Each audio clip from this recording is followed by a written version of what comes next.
Hi Year 10, welcome to Biomes Lesson 10. Today we'll be looking at ecosystem functioning and the key term assess. Ecosystem functioning just refers to an ecosystem being able to work or exist in the way it was intended.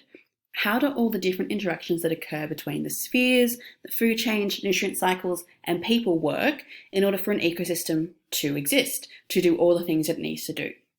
Humans can have a really significant impact on whether ecosystems are able to function to their full potential or if they interrupt that functioning in some way. We're going to jump ahead just a little bit now and look at the key term for today to start with. The key term for today is assess, and assess just means to make a judgment. So what we're going to do in this lesson is make a judgment about different human activities and their impact on the Great Barrier Reef. Do they have a positive impact, a negative impact, somewhat of an impact, beneficial, adverse? Those are the sorts of words that we want to use. And so we've given you some connecting words and sentence starters to get you started with your assessment. And so your judgment has to be really clear, and you'll be making your judgment sort of in your first sentence and then in all your paragraphs as well. So the first human activity we're going to look at is removal of species, and whether or not that has a positive or negative impact on the Great Barrier Reef's functioning. One specific species we could look at is the damselfish, and this is what they look like over here. The damselfish has a couple of different predators, including the red emperor, coral trout, and grouper. But these fish have been overfished in Great Barrier Reef waters through things like tourist boats and for commercial fishing as well. What that's done is mean that these fish don't have any predators, so their population has just grown and grown and grown. With their population growth has come increased algal growth.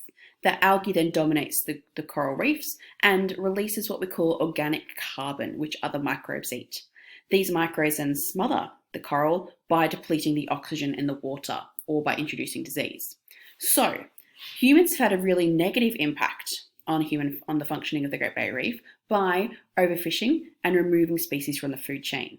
So you could write about this as a paragraph. You might like to do a bit more research and provide some stats and things like that, but you'd be able to say that this is an example of a negative human impact.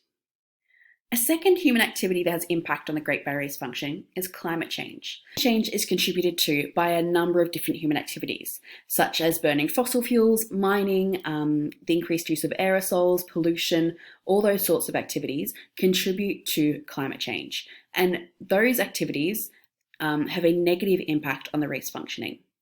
One of the best examples of this negative impact is the way that CO2 emissions, which comes from all those activities, contribute to the increase in ocean acidification. Oceans are now 30% more acidic than they were previously and are 0.5 degrees Celsius warmer. So not only are oceans more acidic, they're hotter as well. What this leads to is coral bleaching. We know that when coral bleaches, it expels all the organisms that live inside the coral and damages its structure and damages the food webs and food chains that exist, because coral can provide habitat for species to hide in from predators, and if that's gone, it makes them easier prey. So there are a number of human activities you could look at here that have negative impacts on the Great Barrier Reef's functioning. The third impact we're going to look at today is management strategies. Now, this is where we could start to talk about some positive implications from human activities. There are a number of different management strategies you can talk about. I've just looked at this one here, the Ranger Bot.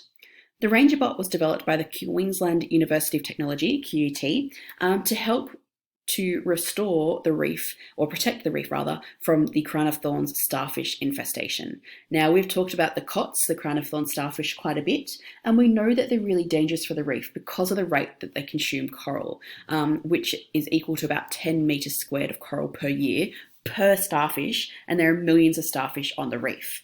So the COT bot, the Ranger Bot, works to eradicate the starfish by injecting each starfish with vinegar, which is lethal to them.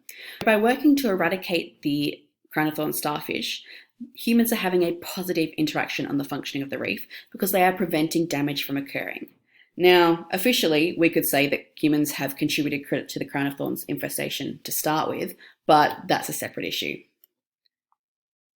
There are many other human impacts you could look at as part of your answer. You could look at tourism and how tourism either positively or negatively impacts the reef, mining, farming, any of those. Or you could come up with some of your own as well. You have to just answer one question for this topic, and that's question 24. Now, question 24 is another 8-mark question that requires you to do 22 lines of writing. It's really important that you have a clear assessment or clear judgment throughout all of your writing. So you need to make those clear judgments about whether the activity you're talking about has had a positive or negative effect on reef functioning. Don't forget to use some of the links on Schoolbox to help you provide some more information for your question, or some of your notes from previous lessons will have some good information for you as well.